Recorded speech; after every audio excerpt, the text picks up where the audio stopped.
ప్రైవేటీకరణకు వ్యతిరేకంగా Visakha steel plant పరిరక్షణ సమితి ఉక్కు పిడికిలి బిగించింది. రోజుకో కార్యాచరణతో ఉద్యమాన్ని ఉధృతం చేస్తోంది. ప్రజాప్రతినిధుల రాజీనామాకు డిమాండ్ చేస్తోంది. మరి పబ్లిక్ డిమాండ్ మేరకు రిజైన్ చేసే దమ్మున్న ప్రజాప్రతినిధులు ఎవరు? ఉక్కు సంకల్పం తీసుకునే పార్టీలు ఏవి అసలు ఉన్నాయా?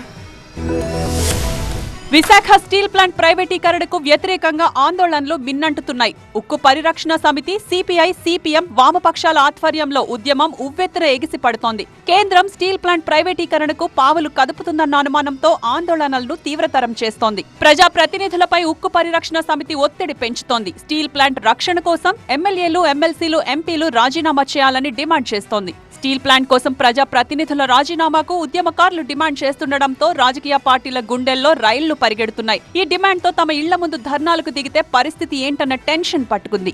కార్మికుల రాజీనామా డిమాండ్పై టీడీపీ ఏపీ రాష్ట్ర అధ్యక్షుడు పల్లా శ్రీనివాసరావు స్పందించారు. త్వరలోనే కేంద్రం నుంచి నిధులు వస్తాయని, మళ్లీ స్టీల్ ప్లాంట్ ను పునరుద్ధరిస్తామని హామీ ఇచ్చారు. లేదంటే రాజీనామాలు చేసి దీక్షలో కూర్చుంటామన్నారు. ఈ ప్లాంట్ పరిరక్షిస్తామని చెప్పేసి గత 5 సంవత్సరాలుగా మేము పోరాటం చేసాం, ముందుకు వెళ్ళాం. మళ్ళీ ఈరోజు అధికారం వచ్చింది కనుక ఇంకోటి ఏదో ఆలోచన చేస్తున్నామన్న ఆలోచన మీరు ఎవరు పెట్టుకోవద్దు. నా ముందున్నటువంటి లక్ష్యాలు మీకు చాలా క్లియర్ గా చెప్తున్నా. నా ముందున్నటువంటి లక్ష్యాలు ఏంటంటే, ఒకటి ప్లాంట్ పరిరక్షించడమా లేదా రిజైన్ చేసి ఇక్కడ మీతో కూర్చోవడం. ఇక స్టీల్ ప్లాంట్ పరిరక్షణ సమితి రాజీనామా డిమాండ్ పై వైసీపీ స్టాండ్ ఏంటో చెప్పేశారు ఎమ్మెల్సీ బొత్స సత్యనారాయణ. విపక్షంలో ఉన్న ప్రజా ప్రతినిధులు రాజీనామా చేస్తే ప్రయోజనం ఉండదన్నారు. అధికారంలో ఉన్న బీజేపీ, టీడీపీ, జనసేన కూటమిపై ఒత్తిడి తెస్తే స్టీల్ ప్లాంట్ కార్మికులకు న్యాయం జరుగుతుందన్నారు. గతంలో కార్మికుల దీక్ష శిబిరాల్లో టీడీపీ, జనసేన ఇచ్చిన హామీలను నెరవేర్చాలన్నారు.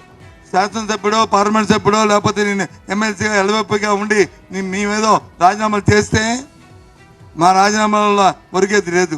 రాష్ట్రంలో ఉన్నది ఎన్డీఏ ప్రభుత్వం, కూటమి ప్రభుత్వం. మీ తాలూకా విధానాన్ని మీరు చెప్పండి. ప్రైవేటీకరణకి వ్యతిరేకమా కాదా ఆ మాట చెప్పండి.